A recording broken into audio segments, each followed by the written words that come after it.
Assalamualaikum warahmatullahi wabarakatuh. Perkenalkan, kami dari kelompok 3. Kita di sini akan mempresentasikan pembahasan tentang polymeric materials. Dan kita bertiga, yang pertama perkenalkan, saya Fikri Asad Jalil. Yang kedua, saya Raditya Putra Nansyah. Dan saya Zufa Amiruddin Amadi. Langsung kita mulai pembahasan ya teman-teman. Apa itu microfiber? Microfiber adalah serat buatan yang ukurannya jauh lebih kecil dari rambut manusia, lebih halus dari serat sutra, dan terbagi berkali-kali menjadi bentuk V. Serat konvensional jauh lebih tebal dan memiliki penampang melingkar yang padat. Microfiber dapat diproduksi dari berbagai polimer termasuk polyester, nilon, dan akrilik. Kain yang terbuat dari microfiber memiliki luas permukaan yang jauh lebih besar daripada kain konvensional karena seratnya yang lebih kecil dan celah berbentuk V yang dapat memerangkap cairan dan kotoran. Air dan kotoran sebenarnya terperangkap dalam celah berbentuk V pada serat tersebut, bukan hanya didorong menjauh oleh serat melingkar pada konvensional. Dengan demikian, kain microfiber lebih lembut dan memiliki rasa seperti sutra, penting dalam industri pakaian, dan menyerap air dan kotoran dalam jumlah yang jauh lebih tinggi, penting untuk industri pembersihan. Karakteristik ini membuat kain microfiber sangat populer dalam industri pakaian olahraga dan pembersihan. Dua bahan utama microfiber adalah polyester, bahan penggosok, dan polyamida, bahan penyerap. Pendahuluannya, kata polimer secara harfiah berarti banyak bagian. Bahan padat polimer dapat dianggap sebagai bahan yang mengandung banyak bagian atau unit yang terikat secara kimia yang masing-masing terikat bersama untuk membentuk suatu padatan. Kita akan mempelajari beberapa aspek dari struktur, sifat, pemrosesan, dan aplikasi dari dua bahan polimer yang penting secara industri: plastik dan elastomer. Plastik adalah kelompok bahan sintetis yang besar dan beragam yang diproses dengan cara dibentuk atau dicetak menjadi bentuk tertentu. Plastik dapat dibagi menjadi dua kelas. Yang pertama, termoplastik dan plastik termosetting, tergantung pada bagaimana mereka terikat secara kimia. Secara struktural, elastomer atau karet dapat mengalami deformasi elastis dalam jumlah besar ketika suatu gaya diberikan padanya dan dapat kembali ke bentuk aslinya atau hampir ketika gaya dilepaskan. Berikut ada termoplastik. Termoplastik merupakan panas agar dapat dibentuk dan setelah didinginkan mempertahankan bentuk saat dibentuk. Bahan-bahan ini dapat dipanaskan ulang dan dibentuk ulang menjadi bentuk baru beberapa kali tanpa perubahan signifikan pada sifat-sifatnya. Sebagian besar termoplastik terdiri dari rantai utama atom karbon yang sangat panjang yang terikat secara kovalen. Berikutnya ada plastik termoset atau termoset.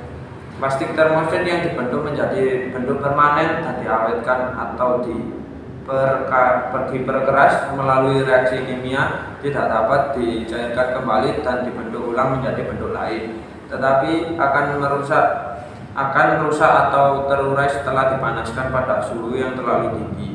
Dengan demikian, plastik termoset tidak dapat didaur ulang. Sebagian besar plastik termoset terdiri dari jaringan atom karbon yang terikat secara kovalen untuk membentuk padatan kaku. Terkadang nitrogen, oksigen, sulfur, atau atom lain juga terikat secara kovalen menjadi struktur jaringan termoset. Plastik memiliki berbagai macam sifat, beberapa diantaranya tidak dapat diperoleh dari bahan lain dan dalam kebanyakan kasus harganya relatif murah. Penggunaan plastik untuk desain teknik mesin menawarkan banyak keuntungan untuk meliputi penghapusan komponen melalui desain teknik dengan plastik, penghapusan banyak operasi penyelesaian, perakitan, yang disederhanakan, penghematan berat, pengurangan kebisingan, dan dalam beberapa kasus penghapusan kebutuhan untuk melumasi beberapa komponen. Pertama dari materinya adalah reaksi polimerisasi. Sebagian besar termoplastik disintetis melalui proses polimerisasi pertumbuhan rantai. Dalam proses ini, banyak atau mungkin ada ribuan molekul kecil yang terikat secara kovalen bersama-sama untuk membentuk rantai molekul yang sangat panjang. Molekul-molekul sederhana yang terikat secara kovalen menjadi rantai panjang disebut monomer, alias dari kata Yunani mono yang berarti satu dan meros yang berarti bagian. Molekul rantai panjang yang terbentuk dari unit-unit monomer disebut polimer, dari kata Yunani polis yang berarti banyak dan meros yang berarti bagian. Yang selanjutnya, struktur ikatan kovalen molekul etilen. Molekul etilen C2H4 terikat secara kimia oleh ikatan kovalen ganda antara atom karbon dan oleh 4 ikatan kovalen tunggal antara karbon dan hidrogen atom. Molekul yang mengandung karbon yang memiliki satu atau lebih ikatan rangkap karbon-karbon disebut sebagai molekul tak jenuh. Jadi etilena adalah molekul yang mengandung karbon tak jenuh karena mengandung satu ikatan rangkap karbon-karbon. Struktur kovalen dari molekul etilen yang diaktifkan. Ketika molekul etilena diaktifkan sehingga ikatan rangkap antara dua atom karbon terbuka, ikatan kovalen rangkap digantikan oleh ikatan kovalen tunggal, seperti yang ditujukan pada gambar 10.3 nanti yang akan ditampilkan sebagai hasil dari aktivasi setiap atom karbon dari molekul etilena sebelum memiliki elektron bebas untuk ikatan kovalen dengan elektron bebas lainnya dari molekul lain. Reaksi umum untuk polimerisasi polietilena dan derajat polimerisasi. Reaksi umum untuk polimerisasi lantai monomer etilena menjadi polietilena dapat dituliskan sebagai berikut, yang dimana subunit berulang dalam rantai polimer disebut mer. Mer untuk polietilena adalah CH2 min CH2 dan ditunjukkan dalam persamaan sebelumnya. N dalam persamaan tersebut dikenal sebagai derajat polimerisasi alias dB. Rantai polimer dan sama dengan jumlah subunit atau mer dalam rantai molekul polimer. dB rata-rata untuk polietilena berkisar antara sekitar 3.500 hingga 25.000, yang sesuai dengan massa molekul rata-rata berkisar antara sekitar 100.000 hingga 700.000 gram per mol. Tahapan polimerisasi rantai. Tahapan polimerisasi rantai, reaksi polimerisasi rantai monomer seperti etilena menjadi polimer linier seperti polietilena dapat dibagi menjadi beberapa tahapan sebagai berikut. 1. Inisiasi, yang kedua propagasi, dan yang ketiga terminasi. Inisiasi untuk polimerisasi rantai etilena salah satu dari banyak jenis katalis dapat digunakan. Dalam pembahasan ini, kita akan mempertimbangkan penggunaan peroksida organik yang bertindak sebagai pembentuk radikal bebas.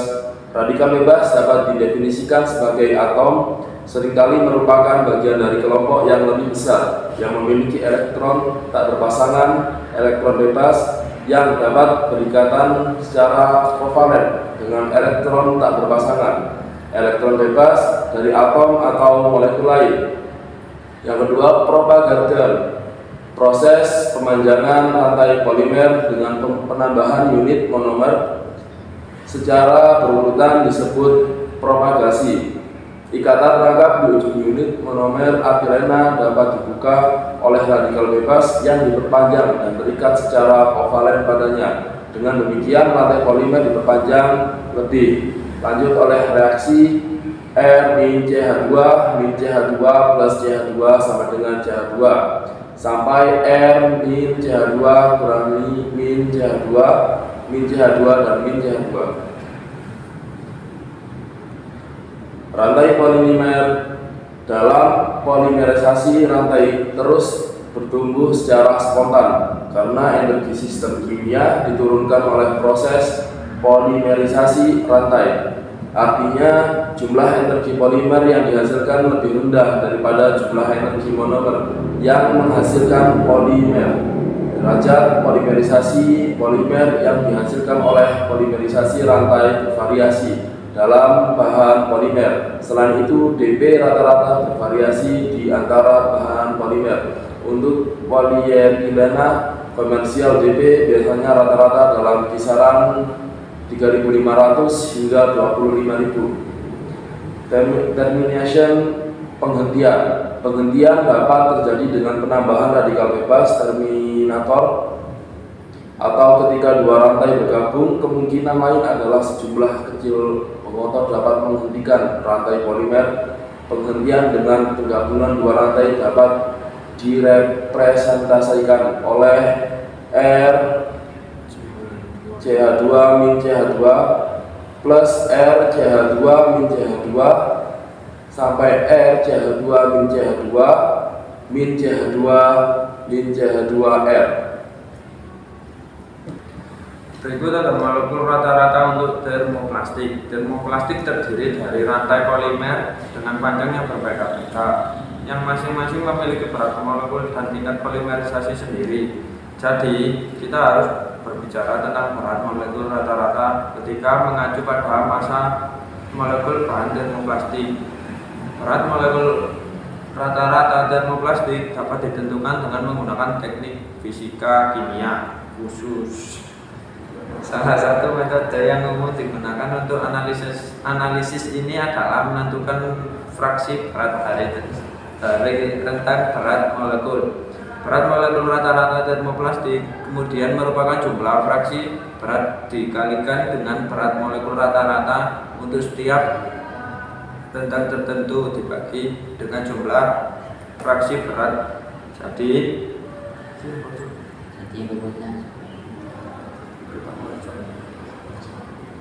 berikut rumus-rumusnya.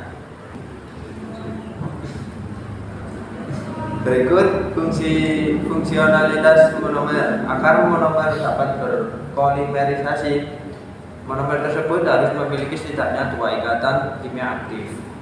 Ketika monomer memiliki dua ikatan aktif, ia dapat bereaksi dengan dua monomer lainnya dengan pengulangan ikatan tersebut. Monomer lain dengan jenis yang sama dapat membentuk polimer rantai panjang atau linear.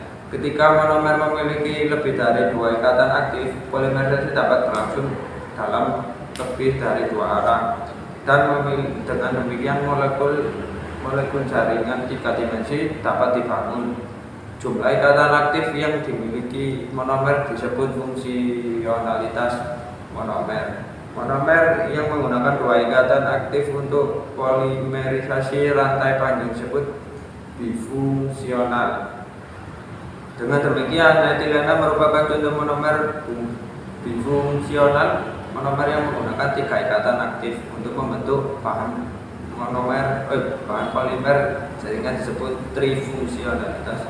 Fenol CH3OH merupakan contoh monomer trifungsional dan digunakan dalam polimerisasi fenol dan formaldehida yang akan dibahas kemudian. Struktur polimer linear non kristalin. Jika kita memeriksa rantai polimer polietilena pendek secara mikroskopis, kita akan menemukan bahwa rantai tersebut terbentuk zigzag karena sudut ikatan kovalen antara ikatan kovalen karbon-karbon tunggal sekitar 109 derajat. Namun, dalam skala yang lebih besar, rantai polimer dalam polietilena non-kristalin terjerat secara acak seperti spaghetti yang dilemparkan ke dalam mangkuk. Keterjeratan polimer linear diilustrasikan dalam gambar berikut. Untuk beberapa bahan polimer, salah satunya adalah potilena, dapat menjadi daerah kristal dan non-kristal. Subjek ini akan dibahas lebih rinci bagian selanjutnya. Ikatan antara rantai molekul panjang dalam potilena terdiri dari ikatan sekunder dipol permanen yang lemah. Namun, keterikatan fisik rantai molekul panjang juga menambahkan kekuatan jenis bahan polimer ini. Cabang samping juga dapat terbentuk dan menyebabkan pengepakan rantai molekul longgar dan mendukung struktur non-kristal. Dengan demikian, percabangan polimer linier melemahkan ikatan sekunder antara rantai dan menurunkan kekuatan tarik bahan polimer massal. Berikutnya adalah polimer vinil dan vinylidena. Banyak bahan polimer tambahan yang berguna yang memiliki struktur rantai utama karbon yang mirip dengan polietilena dapat disintesis dengan mengganti satu atau lebih atom hidrogen dari etilena dengan jenis atau kelompok atom lainnya. Jika hanya satu atom hidrogen dari monomer etilena yang diganti dengan atom atau kelompok atom lainnya, polimer yang dipolimerisasi disebut polimer vinil. Contohnya polimer vinil adalah polivinil klorida, polipropilena, polistirena, akrilonitril, dan polivinil asetat.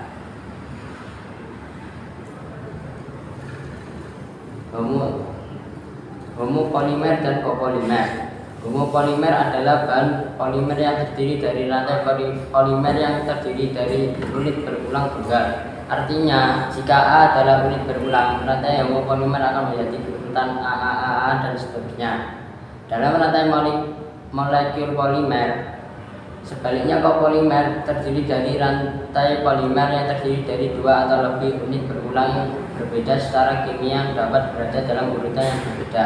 Meskipun monomer dalam sebagian besar copolimer terdiri secara acak, ada 4 jenis copolimer yang berbeda yang telah diidentifikasi, yaitu acak, bergantian, blok, dan cakok. Copolimer acak, monomer yang berbeda disusun secara acak dalam rantai polimer. Jika A dan B adalah monomer yang berbeda, maka susunannya akan seperti gambar berikut. Copolimer yang berganti-ganti, monomer yang berbeda menunjukkan pergantian yang teratur seperti pada gambar berikut.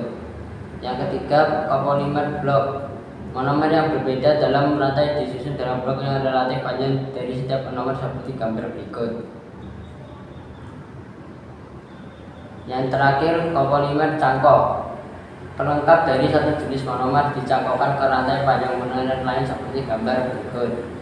Polimerisasi reaksi berantai dapat terjadi antara dua atau lebih monomer yang berbeda jika keduanya dapat memasuki rantai yang sedang tumbuh pada tingkat energi dan laju yang relatif sama. Contoh copolimer yang penting secara industri adalah yang dibentuk dengan polivinil klorida dan polivinil asetat yang digunakan sebagai bahan pelapis untuk kabel, kolam renang, dan kaleng. Reaksi polimerisasi umum diproduksi copolimer ini diberikan dalam gambar berikut. Metode polimerisasi lainnya, polimerisasi bertahap. Dalam polimerisasi bertahap, monomer bereaksi secara kimia satu sama lain untuk menghasilkan polimer linier. Reaksi kedua, polimerisasi jaringan. Untuk beberapa reaksi polimerisasi yang melibatkan reaktan kimia dengan lebih dari dua lokasi reaksi, polimerisasi jaringan plastik 3 dimensi dapat digunakan dapat diproduksi. Jenis polimerisasi ini terjadi dalam pengawetan plastik, termosetting seperti fenolik, epoksi, dan beberapa polyester. Selanjutnya, metode polimerisasi. Pertama-tama, bahan baku dasar seperti gas alam, minyak bumi, dan batu bara digunakan untuk memproduksi bahan kimia dasar untuk memproses polimerisasi. Bahan kimia ini kemudian dipolimerisasi melalui berbagai proses berbeda dengan bahan plastik seperti butiran pelet, bubuk, atau cairan yang selanjutnya diproses menjadi produk jadi. Proses polimerisasi kimia yang digunakan untuk memproduksi bahan plastik rumit dan beragam. Insinyur kimia memainkan peran utama dalam plastik rumit dan beragam. Pengembangan dan pemanfaatan industrinya. Yang pertama, polimerisasi massal. Monomer dan aktivator dicampur dalam reaktor yang dipanaskan dan didinginkan sesuai kebutuhan. Proses ini digunakan secara luas untuk polimerisasi kondensasi, di mana satu monomer dapat dimasukkan ke dalam reaktor dan yang lain ditambahkan secara perlahan.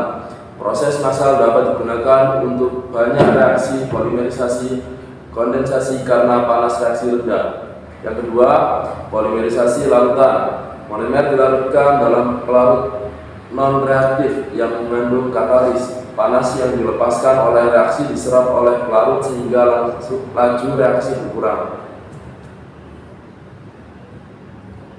Polimerisasi suspensi. Monomer dicampur dengan katalis dan kemudian didispersikan sebagai suspensi dalam air. Dalam proses ini, panas yang dilepaskan oleh reaksi diserap oleh air. Setelah polimerisasi, produk yang dipolimerisasi dipisahkan dan dikeringkan. Proses ini umumnya digunakan untuk menghasilkan banyak polimer jenis vinil seperti polivinil, klorida, polistirena, poliakrilonitril, dan polimetil metaklirat. Yang kedua, polimerisasi emulsi. Proses polimerisasi ini mirip dengan proses suspensi karena dilakukan dengan air, namun pengemulsi ditambahkan untuk mendispersikan monomer menjadi partikel yang sangat kecil. Selain proses polimerisasi batch yang baru saja dijelaskan, banyak jenis proses polimerisasi kontinu massal telah dikembangkan dan penelitian dan pengembangan di area ini terus berlanjut. Salah satu proses yang sangat penting adalah proses unipol fase gas union karbide untuk memproduksi polietilena berdensitas rendah. Suhu transisi kaca dan kristalinitas dalam termoplastik. Suhu transisi kaca saat termoplastik memadat selama proses pendinginan. Mereka berubah dari keadaan karet yang lentur menjadi keadaan kaca yang lebih rapuh. Transformasi ini disertai dengan perubahan kemiringan kurva volume spesifik versus suhu seperti yang ditunjukkan oleh kurva ABCD dan ABEF pada gambar tersebut. Di wilayah C dan E, saat polimer mendingin dan berubah dari keadaan cair menjadi keadaan karet, pengemasan rantai molekul menjadi lebih rapat dan lebih efisien. Akibat volume spesifik menurun, penurunan ini lambat dan terus-menerus pada beberapa bahan ABCD dan tajam dan jelas pada yang lain atau ABDF. Begitu kita memasuki wilayah D atau F, polimer berubah ke keadaan kaca. Pemadatan termoplastik non-kristalin. Mari kita perhatikan pemadatan dan pendinginan lambat pada suhu rendah dari termoplastik non-kristalin. Ketika termoplastik non-kristalin membeku, tidak ada penurunan tiba-tiba dalam volume spesifik, volume persatuan massa saat suhu diturunkan. Cairan setelah pemadatan berubah menjadi cairan super dingin yang berada dalam keadaan padat dan menunjukkan penurunan volume spesifik secara bertahap dengan penurunan suhu, seperti yang ditunjukkan sepanjang garis ABC pada gambar tersebut. Atas 7, termoplastik non-kristalin menunjukkan perilaku kental, karet atau kulit yang fleksibel, dan di bawah T, bahan-bahan ini menunjukkan perilaku rapuh kaca. Berikutnya ada pemadatan termoplastik kristalin sebagian. Mari kita perhatikan pemadatan dan pendinginan pada suhu rendah dari termoplastik kristalin sebagian. Ketika material ini memadat dan mendingin, terjadi penurunan volume spesifik secara tiba-tiba, seperti yang ditunjukkan oleh garis B pada gambar. Penurunan volume spesifik ini disebabkan oleh pengemasan rantai polimer yang lebih efisien ke dalam daerah kristalin. Struktur termoplastik kristalin sebagian pada E. Dengan demikian akan menjadi struktur daerah kristalin dalam matriks non-kristalin cair yang sangat dingin. Saat pendingin berlanjut, transisi kaca ditemui seperti yang ditunjukkan oleh perubahan kemiringan volume spesifik versus suhu pada gambar antara I dan F. Dalam melalui transisi kaca, matriks cair yang sangat dingin berubah menjadi keadaan seperti kaca, dan dengan demikian struktur termoplastik pada seperti dari daerah kristalin dalam matriks non kristalin seperti kaca. Contoh termoplastik yang mematat untuk membentuk struktur kristalin sebagian adalah polietilena. Struktur bahan termoplastik sebagian kristalin. Cara pasti molekul polimer tersusun dalam struktur kristalin masih diragukan dan diperlukan lagi banyak penelitian di area ini. Dimensi terpanjang daerah kristalin untuk kristalin dalam bahan polimer polikristalin biasanya sekitar 5 hingga 50 Nm, yang merupakan persentase kecil dari panjang molekul polimer yang memanjang penuh, yang mungkin sekitar 5000 nanometer. Model awal yang disebut model Michel berjumlah menggambarkan rantai polimer panjang sekitar 5000 nano yang berkelana berturut-turut melalui serangkaian daerah yang tidak teratur dan teratur. Sepanjang molekul polimer stereoisomer adalah senyawa molekul yang memiliki komposisi kimia yang sama tetapi susunan strukturnya berbeda. Dengan termoplastik seperti polipropilena dapat hadir dalam 3 bentuk stereoisomerik yang berbeda. Pertama, stereoisomer ataktik, gugus metil yang mengandung dari polipropilena tersusun secara acak di kedua sisi rantai karbon utama. Kedua, stereoisomer isotaktik, gugus metil yang menggantung selalu beberapa di sisi yang sama dari rantai karbon utama. Ketiga, stereoisomer simbiotaktik, gugus yang mengandung secara teratur bergantian dari satu sisi rantai utama ke sisi lainnya. Penemuan katalis yang memungkinkan polimerisasi industri polimer tipe linear isotaktik merupakan terobosan besar bagi industri plastik. Dengan katalis stereospesifik, polipropilena isotaktik dapat diproduksi dalam skala komersial.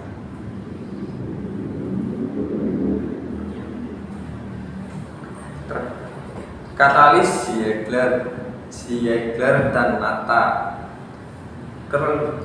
Karl Ziegler dan Guillermo Nata dianugerahi hadiah Nobel 1963 bersama-sama untuk karya mereka pada polietilena linear dan stereoisomer polipropilena. Banyak buku yang telah ditulis mengenai subjek ini dan rinciannya berada di luar cakupan buku ini. Tetapi referensi diberikan bagi mereka yang ingin menemui subjek ini. Singkatnya, katalis metalosena digunakan bersama dengan produk. Jadi metalosena bukanlah katalis jadi dalam arti bahwa mereka memang mengambil bagian dalam reaksi dan konsumsi dalam jumlah kecil oleh reaksi. Oleh karena itu, katalis metalosena telah membuka era baru untuk polimerisasi polyolefin. Oke, bab yang selanjutnya adalah pemrosesan bahan plastik. Banyak proses berbeda yang digunakan untuk mengubah butiran dan palet plastik menjadi produk berbentuk seperti lembaran, batang, bagian yang diekstrusi, pipa atau bagian cetakan yang sudah jadi. Proses yang digunakan tergantung pada apakah plastik tersebut termoplastik atau termosetting. Di bagian ini kita akan membahas beberapa proses terpenting yang digunakan untuk bahan termoplastik dan termosetting. Yang pertama, proses yang digunakan untuk bahan termoplastik. Proses pertama adalah cetakan injeksi. Cetakan injeksi adalah salah satu metode pemrosesan terpenting yang digunakan untuk membentuk bahan termoplastik. Mesin cetak injeksi modern menggunakan mekanisme skrup bolak-balik untuk melelehkan plastik dan menyuntikkannya ke dalam cetakan. Keuntungan utama dari pencetakan injeksi adalah bagian berkualitas tinggi dapat diproduksi pada tingkat produksi yang tinggi. Yang kedua, proses ini memiliki biaya tenaga kerja yang relatif rendah. Yang ketiga, permukaan akhir yang baik dapat diproduksi pada bagian yang dicetak. Yang keempat, proses ini dapat diotomatisasi secara tinggi. Yang kelima, bentuk yang rumit dapat diproduksi. Untuk kelebihan utama dari pencetakan injeksi adalah 1. Biaya mesinnya tinggi, berarti bahwa sejumlah besar bagian harus dibuat untuk membayar mesin tersebut. Yang kedua, proses ini harus dikontrol secara ketat untuk menghasilkan produk yang berkualitas. Yang kedua, ekstrusi. Ekstrusi adalah salah satu metode pemrosesan penting yang digunakan untuk termoplastik. Beberapa produk yang diproduksi oleh proses ekstrusi adalah pipa, batang, film, lembaran, dan bentuk dari semua jenis. Mesin ekstrusi yang digunakan untuk membuat bahan plastik campuran untuk produksi bentuk mentah seperti pelet dan untuk reklamasi bahan termoplastik bekas. Dalam proses ekstrusi, resin termoplastik dimasukkan ke dalam silinder yang dipanaskan, dan plastik yang meleleh dipaksa oleh skrup yang berputar melalui bukaan dalam cetakannya dikerjakan akurat untuk membentuk bentuk yang berkesinambungan. Proses yang kedua, blow molding dan proses yang ketiga, blow molding dan thermoforming. Metode pemrosesan penting lainnya untuk termoplastik adalah blow molding dan thermoforming lembaran. Dalam blow molding, silinder atau tabung plastik yang dimanaskan yang disebut parison ditempatkan di antara rahang cetakan. Cetakan ditutup untuk menjepit ujung silinder, dan udara bertekanan ditiupkan masuk yang memaksa plastik menempel pada dinding cetakan. Dalam thermoforming, lembaran plastik yang dipanaskan dipaksa masuk ke dalam kontur cetakan dengan tekanan. Tekanan mekanis dapat digunakan dengan melting disk atau vakum, dapat digunakan untuk menarik lembaran yang dipanaskan ke dalam di terbuka. Tekanan udara yang juga dapat digunakan untuk memaksa lembaran yang dipanaskan ke dalam di terbuka. Untuk selanjutnya, proses yang digunakan untuk material thermosetting. Yang pertama adalah compression molding. Banyak resin thermosetting seperti resin fenol formaldehida, urea formaldehida, dan melamin formaldehida dibentuk menjadi bagian padat melalui proses compression molding. Dalam compression molding, resin plastik yang dapat dipanaskan terlebih dahulu dimasukkan ke dalam cetakan panas yang berisi satu atau lebih rongga. Bagian atas cetakan dipaksa turun pada mesin plastik, dan tekanan serta panas yang diberikan melelehkan resin dan memaksa plastik cair untuk mengisi rongga atau rongga-rongga. Pemanasan berkelanjutan, biasanya 1 atau 2 menit, diperlukan untuk menyelesaikan ikatan silang resin thermosetting. Lalu bagian tersebut dikeluarkan dari cetakan. Kilatan yang berlebih kemudian dibungkus dari bagian tersebut. Keuntungan dari pencetakan kompresi adalah yang pertama, karena cetakan yang relatif sederhana, biaya cetakan awal rendah. Aliran material yang relatif pendek mengurangi keausan dan abrasi pada cetakan. Produksi komponen besar lebih memungkinkan. Cetakan yang lebih kompak dimungkinkan karena cetakannya sederhana. Dan yang terakhir, gas yang dikeluarkan dari reaksi pengawetan dapat keluar selama proses pencetakan. Kerugian dari pencetakan kompresi adalah 1. Konfigurasi komponen yang rumit, sulit dibuat dengan proses ini. Yang kedua, sisipan mungkin sulit ditahan untuk menutupi toleransi. Yang ketiga, kilatan harus dipangkas dari komponen yang dicetak. Selanjutnya, Transfer molding. Transfer molding juga digunakan untuk mencetak plastik termosetting seperti fenolik, urea, melamin, dan resin alkil. Transfer molding berbeda dari percetakan kompresi dalam cara material dimasukkan ke dalam rongga cetakan. Dalam percetakan transfer, resin plastik tidak dimasukkan langsung ke dalam rongga cetakan tetapi ke dalam ruang di luar rongga cetakan. Dalam pencetakan transfer, saat cetakan ditutup, pendorong resin plastik yang biasanya dipanaskan terlebih dahulu dari ruang luar melalui sistem saluran dan gerbang ke dalam rongga cetakan. Setelah bahan cetakan memiliki waktu untuk mengeras sehingga terbentuk bahan polimer jaringan kaku, bagian cetakan dikeluarkan dari cetakan. Keuntungan dari pencetakan transfer adalah: yang pertama, pencetakan transfer memiliki keuntungan dibandingkan pencetakan kompresi karena tidak ada kilatan yang terbentuk selama pencetakan, sehingga bagian cetakan memerlukan lebih sedikit penyelesaian. Yang kedua, banyak bagian dapat dibuat pada saat yang sama dengan menggunakan sistem runner. Dan yang ketiga, pencetakan transfer sangat menggunakan untuk membuat bagian-bagian kecil dan rumit yang akan sulit dibuat dengan pencetakan kompresi. Dan pencetakan injeksi dengan menggunakan teknologi modern, beberapa senyawa termosetting dapat dicetak injeksi oleh mesin cetak injeksi skrup bolak-balik. Jaket pemanas dan pendingin khusus telah ditambahkan ke mesin cetak injeksi tipe standar sehingga resin dapat diawetkan dalam proses tersebut. Ventilasi yang baik pada rongga cetakan diperlukan untuk beberapa resin termosetting yang mengeluarkan produk reaksi selama proses pengawetan, di mana mendatang pencetakan injeksi mungkin akan menjadi lebih penting untuk memproduksi komponen termosetting karena efisiensi proses ini. Oke, sekian, terima kasih penjelasan presentasi kita hari ini. Bila ada salah katanya kami mohon maaf sebesar-besarnya. Wassalamualaikum warahmatullahi wabarakatuh.